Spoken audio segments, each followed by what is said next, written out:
E aí, pessoal, beleza? Agora é isso. Vamos falar sobre o algoritmo de movimentação utilizado pelo robozinho. Basicamente, o robozinho agora ele passou a utilizar o Wave Surfer. Mas para falar mais sobre o Wave Surfer, primeiro nós temos que entender o conceito de waves. Basicamente, o que seria um wave? Um wave nada mais é do que um aglomerado de dados que vão nos auxiliar através de inferência probabilística, determinar um ângulo, um offset de ângulo mais seguro para que o robô ele consiga desviar da bala. Desses aglomerados de dados, nós estamos utilizando o tempo que a bala inimiga foi adicionada, a quantidade de energia que foi gasta nela para poder determinar o, o quão forte ela está sendo e alguns outros variáveis trigonométricas. Basicamente, depois desses variáveis, o robozinho ele determina o ângulo mais safe que ele pode se mover em relação à bala de disparada.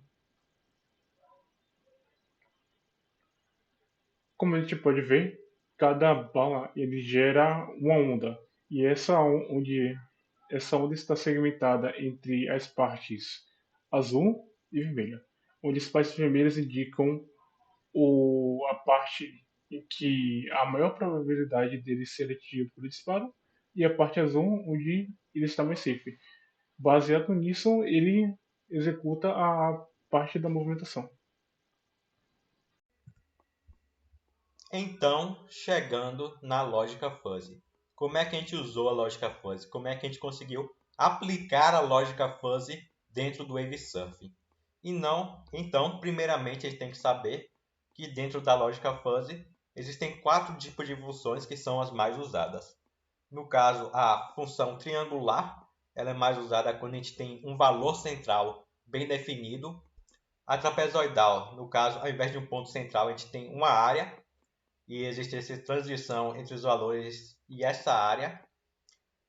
A gaussiana, que é a mais usada dentro da lógica fuzzy, justamente por ela estar diretamente ligada à teoria das probabilidades, então ela é a que tem mais aplicações dentro do mundo real e também é a mais usada, que existe mais pesquisa por trás dentro da lógica fuzzy. E a sino, que ela é usada em questões de transições abruptas entre um valor e outro. Por exemplo, nível de perigo.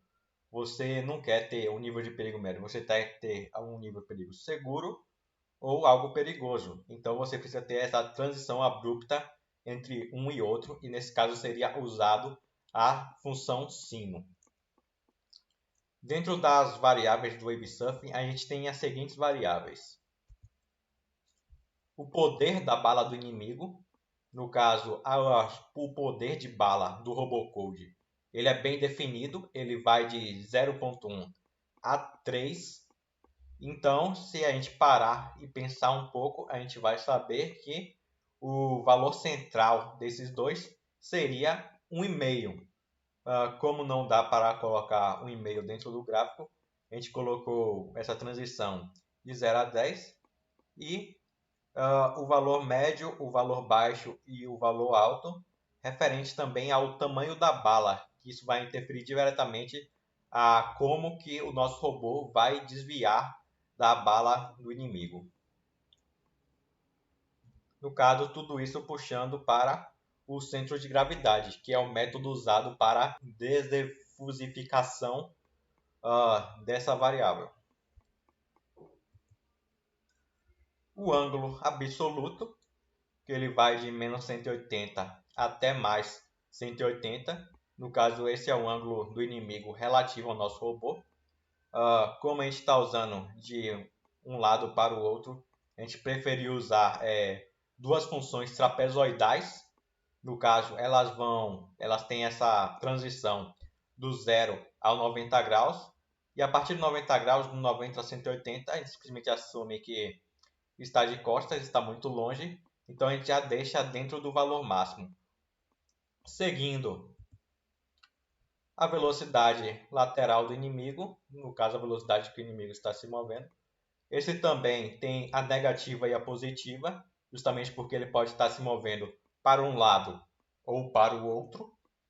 E nessa questão a gente preferiu usar essa função linear, justamente porque é uma transição, não é? Então o inimigo pode ir da velocidade máxima até a velocidade mínima dele. Então, chegando no resultado, como a gente está usando o Wave Surfing, a gente implementou as regras fuzzy baseadas no Wave Surfing, que são as que seguem a seguir, e no final a gente, através da inferência fuzzy, a gente obteve o valor de periculosidade de cada onda. Como a gente está usando periculosidade, a gente usou as funções sino nesse resultado, uma função sino para perigo e outra para seguro, e no final a gente obteve algo assim como mostrado no GIF.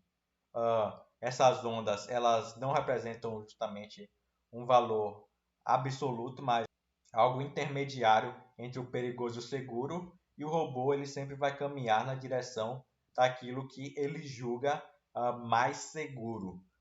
Como o Wave tem esse padrão de não seguir um valor absoluto e sim um valor intermediário, um valor entre os dois, essa estratégia foi a que a gente julgou perfeita para fazer nossa aplicação da lógica fuzzy. No controlador da arma do robozinho, nós utilizamos uma rede Bayesiana para calcular o bullet power em cada turno, de acordo com a acurácia, que é a quantidade de disparos acertados dividido pelos disparos perdidos, a energia do robô inimigo, a energia do nosso robô e a distância do robô inimigo. Dessa forma, nós criamos esse grafo que representa a dependência do bullet power dessas quatro variáveis e a independência dessas variáveis entre si. Para cada variável, nós definimos três resultados, outcomes, low, medium e high, e suas respectivas probabilidades. Nós também criamos funções auxiliares que recebem os valores dessas variáveis e retornam os outcomes para serem utilizados no cálculo do outcome e do bullet power. Então, dado um certo nível de energia do robô, é retornado um outcome, pode ser low, medium, high. Esse low, medium, high vai ser passado para ser calculado a probabilidade do bullet power.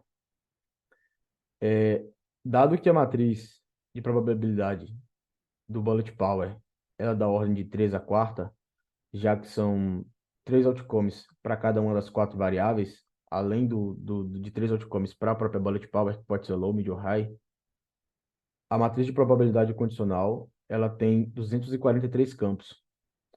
Dessa forma, nós achamos melhor, no momento que o controlador é instanciado, nós atribuímos probabilidades aleatórias para cada uma dessas variáveis. A variável de interesse, ela é dependente dessas quatro variáveis, e essas quatro variáveis são independentes entre si. E após a inferência da evidência, que é a probabilidade do bullet power ser low, medium, high, dado a energia do nosso robô, do robô inimigo, da distância do robô inimigo e da acurácia, nós retornamos os beliefs, ou crenças. Com os beliefs calculados, nós encontramos qual desses beliefs é o maior, ou seja, qual belief possui a maior probabilidade, já que ele vem em uma array, e passamos o seu índice para uma função que retorna o outcome da rede para um valor de bullet power.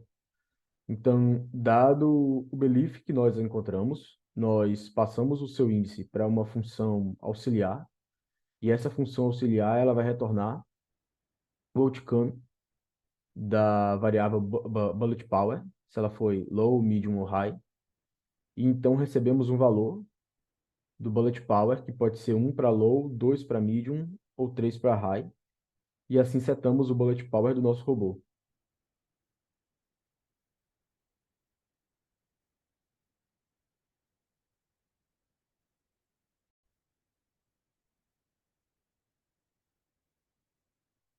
O nosso sistema de mira ele foi implementado a partir do Circular Target, que é utilizado para acertar robôs que se movem em um padrão circular ou em arcos.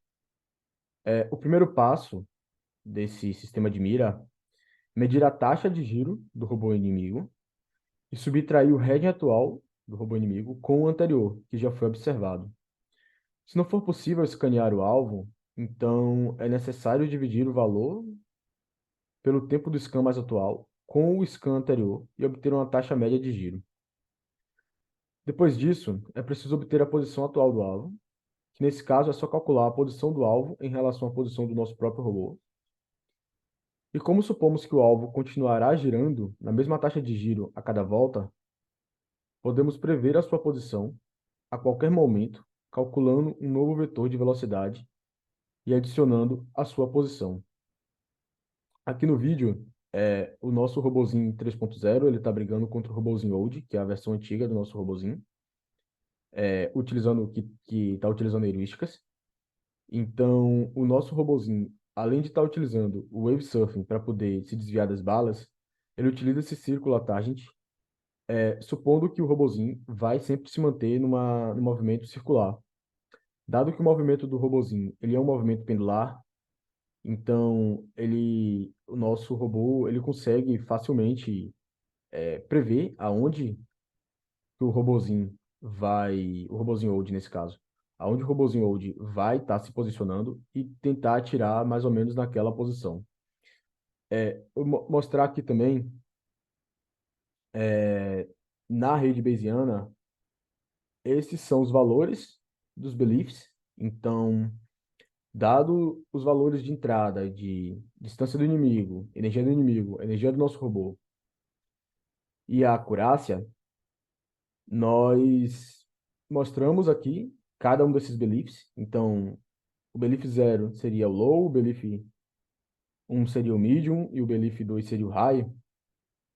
E dado o maior valor entre esses três, nesse caso aqui, o índice da probabilidade máxima é 2, que é o belief que corresponde ao valor high na nossa rede Bayesiana para calcular o bullet power, nós retornamos o bullet power com poder 3. Então, dependendo dessas variáveis, como aqui, por exemplo, que o índice de maior probabilidade foi 1, e aqui corresponde realmente à maior probabilidade, quase 80%. Então, o bullet power é 2. E nós utilizamos a rede Bayesiana justamente para fazer uma economia de energia com o nosso robô, para que ele não atire com sempre energia máxima e acabe esquentando o canhão ou fadigando muito rápido, e também nem com energia mínima, ao ponto de que ele não consiga derrotar seus inimigos antes de ser derrotado.